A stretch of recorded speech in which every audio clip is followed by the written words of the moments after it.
Hey guys, so today we're going to be talking about baseboards. Baseboards are pretty easy to do, very introductory, kind of like DIY project is to do your own baseboards. There's a couple challenges, typically old homes, new homes, no matter which one you have.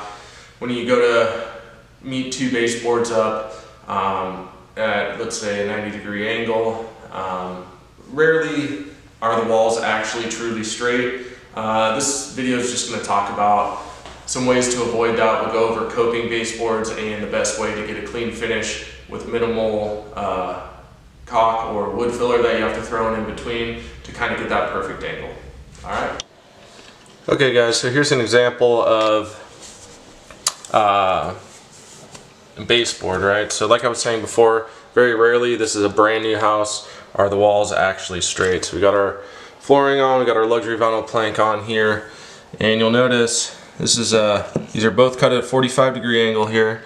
This is a 90-degree angle, but when you butt them up, and I'm going to put some pressure on this because it'll have pressure when you drive in your brad nails, but you get gaps here, gaps at the top as well.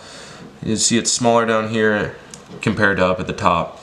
This is actually a pretty good, in comparison for a new build, is a pretty good corner, considering a lot of times it'll be even more than that. So there's a way around that. We can go with this 45-degree angle, fill it with caulk or wood filler, and then paint over it. Or we can do what's called coping, and coping is going to help you get a nice, clean finish with minimal filler, minimal caulking. A lot of times the gap is so tiny you can just put a little bit of paint over it and seal it right up, so I'll show you how to do that next. Okay guys, the only two tools you're going to need to cope a baseboard is a coping saw and a miter saw. So you can pick these up at Lowe's, Home Depot, probably about 14, 15 bucks, something like that. So what we already have is this baseboard that's cut at a 45-degree angle. What you're going to want to do is place your baseboard upside down. This will be against the fence, so you have your inside cut along the fence, and you want to rotate the saw 45 degrees going the opposite direction of your cut, and you're going to cut along this edge here until you reach kind of where it starts to get the ornamental, intricate design, and you're going to stop.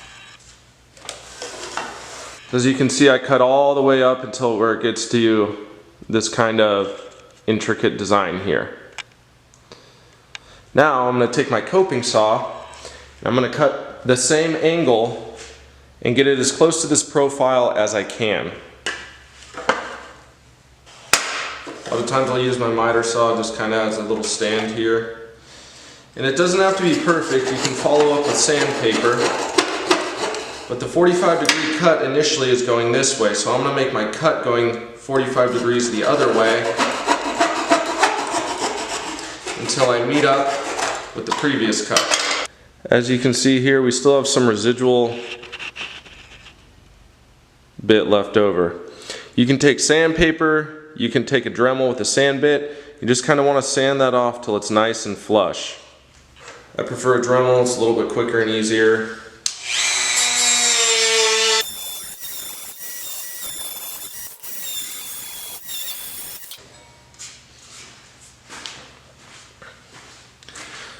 So here we have our outline. It's back cut at that 45-degree angle. We have our outline here. And now we should be good to butt it up against the other. Okay guys, so what you can see here is this cope end is going to fit nice and flush up against our other end. Let's go put it on and check it out. Alright, so because we coped this end here, we don't need to have a 45-degree angle, which is nice. It eliminates one more cut. So let's say I cut this to the correct size. Obviously this is just for demonstration. This piece does not fit here. When you slide this in, should be little to no gap. See, it's tight down there. Little tiny space up here. Won't be perfect. Like I said, these walls are never straight. But when you nail it in, it'll look something like that. And because of this, you don't have to add any caulking or anything. Running a little bit of paint right down the center will cover that up. Alright guys, hopefully you found this video helpful. It's just a real basic way to create cleaner lines with less chance of having to use a bunch of wood filler or caulking to fill those gaps. Try and get better at the camera. This is my first video, not very good at it. I'm going to try and keep these videos short. That's one thing I don't like watching is a 25-minute video just on how to cope a baseboard. It's supposed to be down and dirty, just trying to get the information out without you guys having to watch a 20-minute video on how to do this thing. It's really easy. If you guys need more explanation, let me know. I can always make my videos longer. I just keep them short because it's one thing I notice watching a bunch of tutorial videos is that people will talk for 7 to 10 minutes before actually getting into it.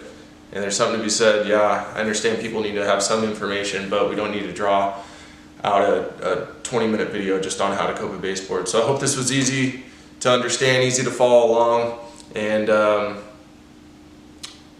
just keep watching for more videos in the future. All right.